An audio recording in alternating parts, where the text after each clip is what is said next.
त्रिजटा पर्वत श्रृंखला पर घने वन के बीच एक पुराना महल बना है जहाँ रहती है एक प्रेतनी जिसका नाम कालवाची है। उसकी आयु लगभग 500 वर्ष होगी, किंतु वो अभी भी नवयौवन ही दिखाई पड़ती है। इसका कारण है कि इस दिनों के पश्चात किसी भी नवयुवक या नवयुवती का हृदय उसका भोजन बनता है। जब उसे किसी नवयुवक या नवयुवती का हृदय खाने को नहीं मिलता तो वो वृद्ध हो जाती है। उसके केस श्वेत होते जाते हैं, आंखें धंस जाती है एवं त्वचा की रंगत समाप्त होती जाती है। इसलिए वो इस बात का बहुत ध्यान रखती है। अपनी इस अवस्था के आने पहले ही वो किसी नवयुवक या नवयुवती का हृदय खा लेती है और इसी कार्य हेतु वो कुछ समय पहले राजा कुशाग्रसेन के राज्य वैतालिक राज्य गई थी।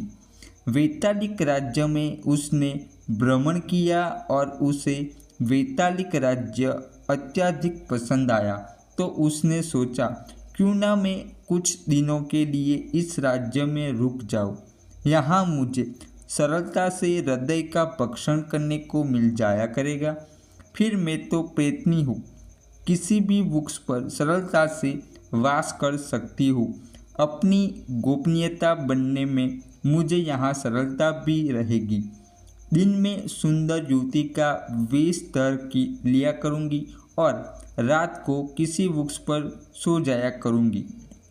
और फिर यही सब सोचकर कालवाची ने वैतालिक राज्य में रहने का निर्णय लिया। तो वैतालिक राज्य में रहने लगी। उसे यहाँ अत्यधिक आनंद आ रहा था। सरलता से वो नवयुवक एवं नवयुवती की हत्या करती एवं उनका हृदय कर खा लेती। अब उसे नवयुवक एवं नवयुवतों की कमी नहीं थी, इसलिए जब भी उसका मन करता तो वो किसी को कभी भी मारकर खा लेती। दिन प्रतिदिन उसका यौवन कांतिमय होता जा रहा था। उसके अंगों में लावण्य एवं स्वास्थ्यता वास हो गया था। वो प्रसन्न थी एवं चिंता मुक्त थी, क्योंकि उसे यहाँ भोजन की प्रचुरता थी।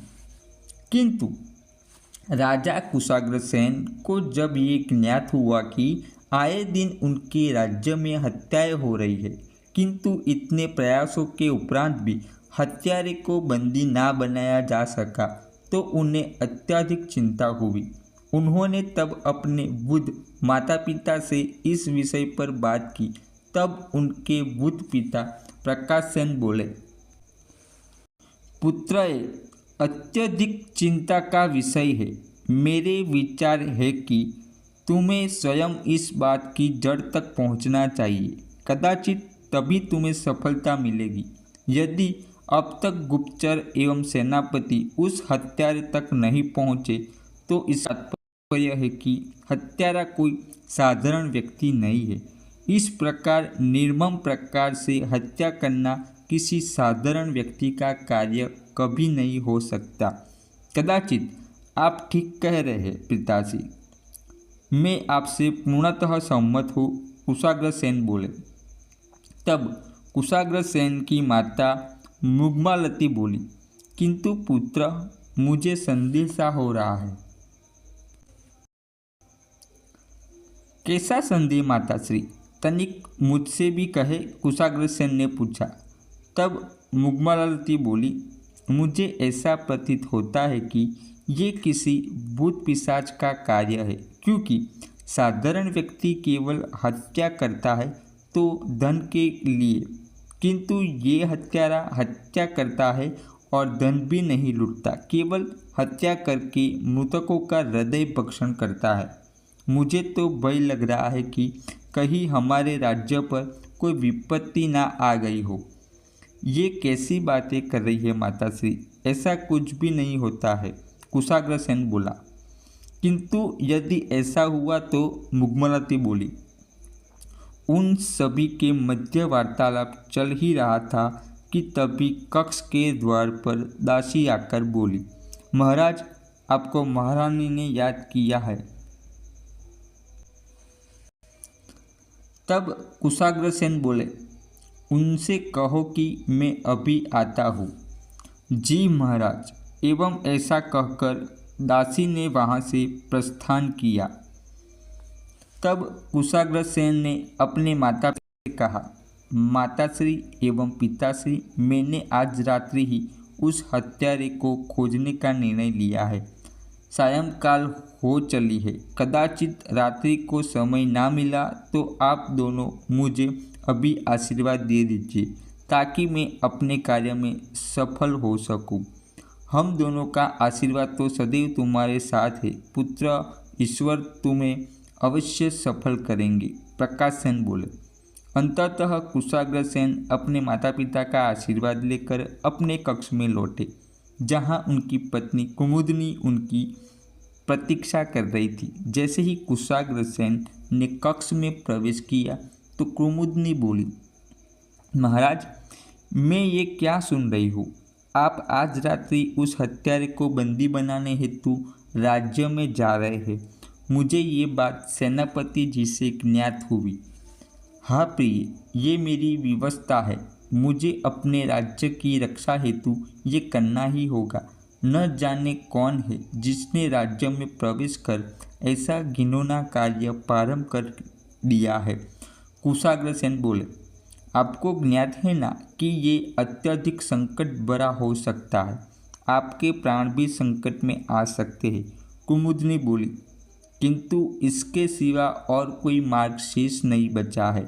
मैंने सभी प्रयास करके देख लिए हैं, किंतु वो हत्यारा अभी तक पकड़ा नहीं जा सका। कुशाग्रसेन बोले। दोनों के मध्य यूं ही वार्तालाप चलता रहा और राजा कुशाग्रसेन अर्धरात्रि के समय साधारण वेश में राज्य की ओर अकेले ही चल पड़े। उन्होंने सारे राज्य का भ्रमण किया, किंतु उन्हें कोई नहीं दिखाई दिया। तब उन्होंने राज्य से लगे वन की ओर प्रस्थान किया। वे वन में पहुँचे एवं एक झरने के समीप एक उचित स्थान देखकर वहाँ विश्राम करने का सोचा। पूर्णिमा भरी रात्रि थी। चंद्रमा की धवल चांदनी चहुओर फैली थी। पहले तो उन्होंने कुछ लकड़ियाँ बीनी, उसके पश्चात दो पत्थरों को आपस में रगड़ अग्नि प्रज्वलित की। अग्नि जलाकर वे वृक्ष तले विश्राम करने लगे। वे विश्राम अवश्य कर रहे थे, किंतु सोए नहीं थे। वे तो इस ताक में थे कि वन में उन्हें कहीं से कोई स्वर सुनाई दे तो वो उसी ओर जाए, किंतु ऐसा कुछ भी नहीं हुआ। कुछ समय की प्रतीक्षा के पश्चात उन्हें निद्रा ने घेर लिया। अर्धरात्रि बीत चुकी थी, तीसरा पहर भी समाप्त होने को था। तब कालवाची अपना भोजन करके वन की ओर लौटी और उसने देखा कि जिस वृक्ष पर वो रात्रि को वास करती थी, आज तो उस वृक्ष के तले एक सुंदर युवक विश्राम कर रहा है। अग्नि का बसंती प्रकाश कुशाग्रसेन से मुख पर पड़ रहा था एवं उस प्रकाश में उनकी सुंदरता अत्यधिक निखर कर आ रही थी। कालवाची ने कुशाग्रसेन को देखा तो अपनी सूझबूझ खो बैठी और प्रथम दृष्टि में ही कुशाग्रसेन पर अपना हृदय हार बैठी। वो रात को उसके बगल में बैठकर उसे ऐसे ही निहारती रही। जैसे ही सूरज की लालिमा पसरी हो तो वो उस पर वृक्ष पर उठकर पहुंच गई एवं उसने अपना रूप बदलकर एक मोरनी का रूप ले लिया। नेक्स्ट एपिसोड जल्द ही अपलोड किया जाएगा। मिलते हैं नेक्स्ट वीडियो में। यह जो स्टोरी है इसका नाम है कलवाची प्रेतनी रहस्य।